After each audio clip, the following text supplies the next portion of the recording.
तो दोस्तों अब हम 5 ऐसे टॉय रोबोट्स जो कि रात के समय जिंदा हो जाते थे। वो एक रेस्टोरेंट में गाते भी थे और बजाते भी थे। बैंड बजा देते थे उस इंसान का जो रात में गलती से उस रेस्टोरेंट में आ जाता था। जी हाँ, मैं बात कर रहा हूँ FNAF की, मतलब 5 नाइट्स एट फ्रेडी। तो आज हम जानेंगे 5 नाइट्स एट फ्रेडी के बारे में, वो सब कुछ जो आप जानना चाहते हो। मतलब ये सब कैसे शुरू हुआ, रात में इस रेस्टोरेंट में क्या क्या होता है और क्या है बाइट ऑफ 83 का सीक्रेट, कैसे ये एनिमेट्रॉनिक्स जिंदा हो जाते हैं, आखिर किन की आत्मा है इनके अंदर। जानते हैं हगी वगी से भी ज्यादा पावरफुल FNAF की पूरी कहानी आज के फाड़ू वीडियो में।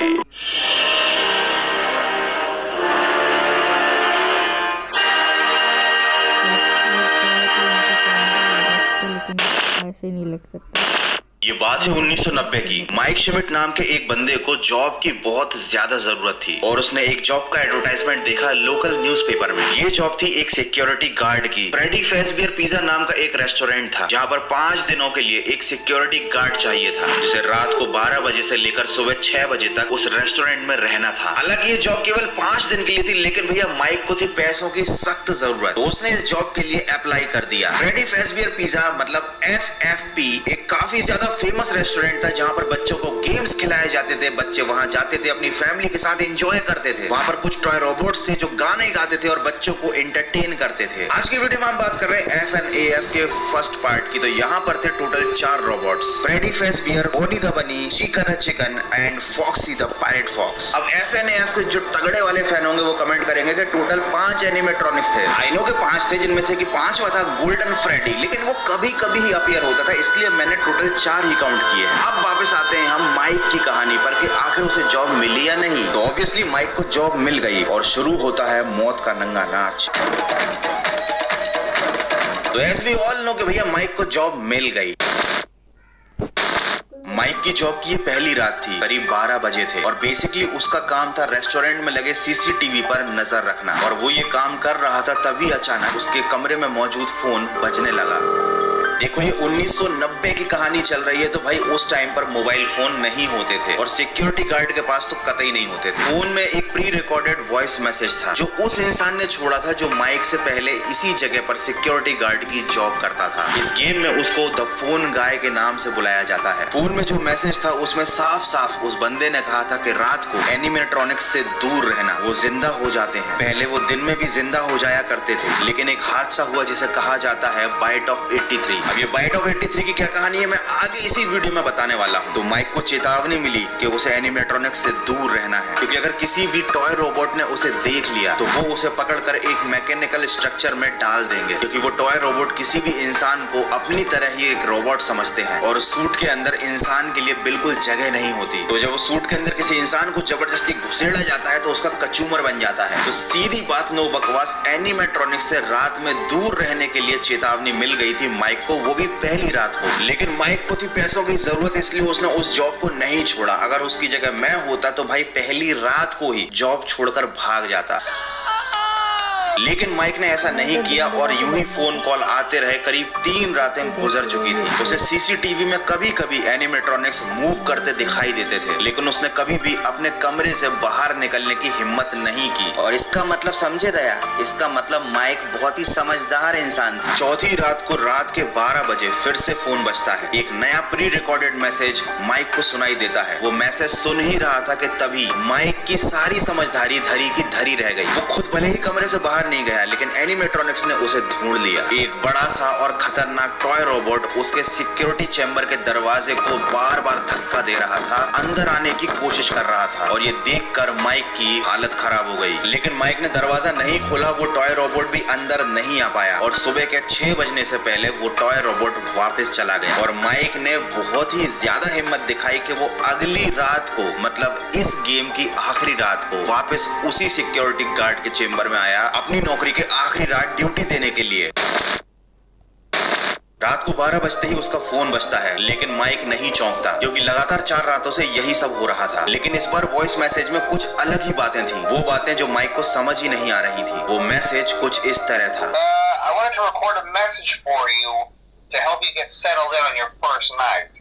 तो अब बेसिकली होता क्या है, जब आप ये गेम खेलते हो तो आप रोल प्ले करते हो उसी सिक्योरिटी गार्ड का, मतलब माइक का, जिसे 5 रातें जिंदा रहकर उस रेस्टोरेंट के अंदर गुजारनी होती है। लेकिन अब उठते हैं बहुत सारे सवाल कि ये एनिमेट्रॉनिक्स जिंदा कैसे हो जाते थे, ये क्या टेक्नोलॉजी थी या फिर ये कोई भूतिया घटना थी, क्या था आखिर सीक्रेट ऑफ बाइट ऑफ 83 और क्या थी फ्रेडी के इस रेस्टोरेंट के पीछे की असली कहानी।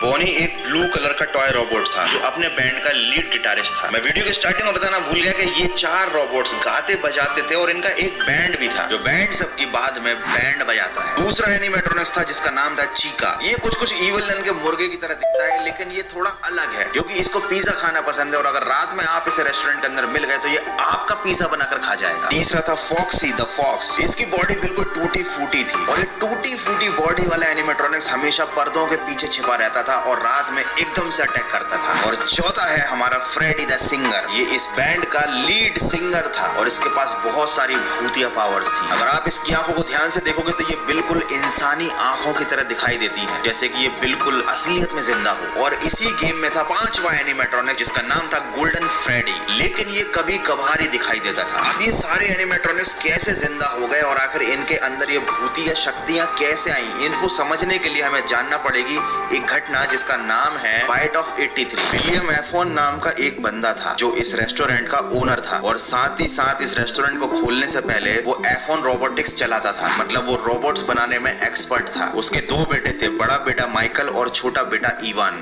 विलियम के बनाए गए एनिमेट्रॉनिक्स का बहुत बड़ा फैन था, लेकिन विलियम को ये बात बिल्कुल पसंद नहीं थी। अब क्यों पसंद नहीं थी ये भी एक सीक्रेट है, आगे खुल जाएगा। विलियम नहीं चाहता था कि इवान एनिमेट्रॉनिक्स को देखने के लिए उसके रेस्टोरेंट में जाया करे, तो उसने एक प्लान बनाया। उसने एक हाई फ्रीक्वेंसी डिवाइस बनाई जिसका रात में वो चुपचाप इस्तेमाल करता था इवान को बुरे सपने दिखाने के लिए। इवान को उन एनिमेट्रॉनिक्स के बुरे सपने आने लगे। अब ये बुरे सपने एक्चुअली में उस डिवाइस की वजह से थे या सच में एनिमेट्रॉनिक्स इवान के सपनों में डराने के लिए उसे आते थे, ये बात अभी भी क्लियर नहीं है। धीरे धीरे इवान ने उन एनिमेट्रॉनिक्स से डरना शुरू कर दिया, उनसे नफरत करने लगा और विलियम का ये प्लान सक्सेसफुल हो गया। इवान ने एनिमेट्रॉनिक्स को देखने की उस रेस्टोरेंट में जाने की जिद करना विलियम से बंद कर दिया। लेकिन यहीं पर आता है कहानी में ट्विस्ट। विलियम का जो बड़ा बेटा था जिसका नाम था माइकल, उसने इवान को परेशान करने के लिए एक प्लान बनाया। वो जानता था कि उसके पिता उसे डराया करते थे, सपने दिखाया करते थे और इवान एनिमेट्रॉनिक से डरने लगा था, तो वो भी उसको फॉक्सी का मास्क पहनकर डराया करता था। और विलियम को ये बात पता चल गई, लेकिन फिर भी उसने माइकल को नहीं रोका क्योंकि भैया माइकल भी तो विलियम वाला ही काम कर रहा था और विलियम तो चाहता ही था कि इवान एनिमेट्रॉनिक से दूर रहे। समय गुजर गया, इवान का बर्थडे आया। उसकी बर्थडे पार्टी को उसके बड़े भाई माइकल ने प्लान किया, लेकिन वो बड़ा भाई नहीं बल्कि एक बहुत बड़ा कसाई था। वो बर्थडे पार्टी उसने ऑर्गेनाइज की कहां, फ्रेडी फेसबियर पिज्जा रेस्टोरेंट में, जहां पर जाने से पहले ही इवान की पैंट गीली हो जाती थी। इवान को जबरदस्ती उस पार्टी में लाया गया और उसके बाद भैया उसके साथ और भी बुरा किया गया। जब वो 4 एनिमेट्रॉनिक्स परफॉर्मेंस दे रहे थे, स्टेज पर गाने गा रहे थे, तब माइकल ने इवान को पकड़कर उनके पास छोड़ दिया और माइकल यहीं पर नहीं रुका। माइकल और उसके दोस्तों ने इवान को पकड़कर फ्रेड बियर के मुंह के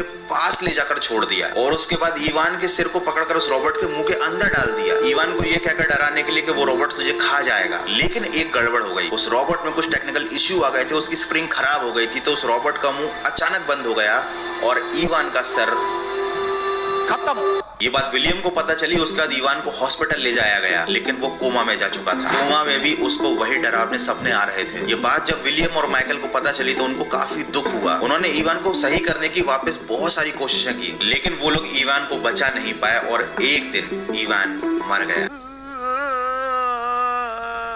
अब आप सोचोगे कि बेचारे विलियम के साथ कितना बुरा हुआ। इतना बुरा भी नहीं हुआ, बुरा तो एक्चुअली में इवान के साथ हुआ। विलियम तो एक नंबर का कमीना आदमी था। अब मैं उसे इतना बुरा क्यों बोल रहा हूँ ये आपको आगे पता चल जाएगा, क्योंकि अब मैं आपको बताने वाला हूँ डार्क साइड ऑफ विलियम।